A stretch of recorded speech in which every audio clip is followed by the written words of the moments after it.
हमार माल दिल कई हमार माल दिल कई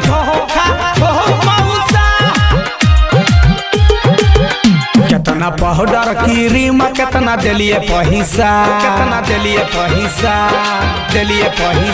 कितना पाउडर क्रीम कितना दिलिए पैसा कितना पाउडर क्रीम कितना दिलिए पैसा हमार माल दिल कई धोखा हमार माल दिल कई धोखा हमार माल दिल कई धोखा हमार माल दिल कई धोखा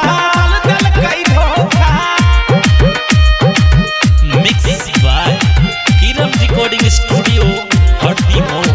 मेरा जहूर हमर माल दिल कई धोखा हमारे पैसा पर करे फुटानी हो करे फुटानी हमारे पैसा पर करे फुटानी छौड़ी खुश हमर बढ़े परेशानी ओकर गाल गोल रहे आवाज भैसा ओकर गाल गोल रहे आवाज भैसा ओकर गाल गोल रहे आवाज भैसा हमर माल दिल कई धोखा हमार माल दिल कई धोखा हमार माल दिल कई धोखा ए हो मौसा हमार माल दिल कई धोखा हो मौसा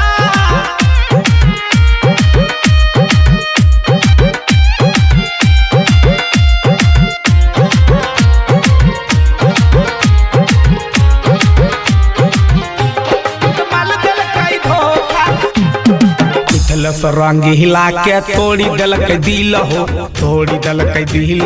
तोड़ी दिल के दिल हो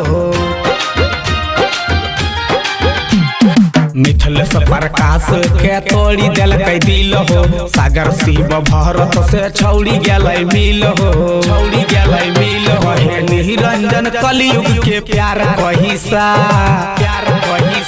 कहे प्रताप कलयुग के प्यार कहिसा कहे निरंजन कलयुग के प्यार कहिसा हमार माल दिल कई धोखा हमार माल दिल कई धोखा हमार माल दिल कई धोखा हो मौसा हमार माल दिल कई धोखा हो मौसा हमार माल दिल कई धोखा हो मौसा कितना पाउडर क्रीम कितना दिलिए पैसा कितना पाउडर क्रीम कितना दिलिए पैसा कितना पाउडर क्रीम कितना दिलिए पैसा हमार माल दिल कई धोखा।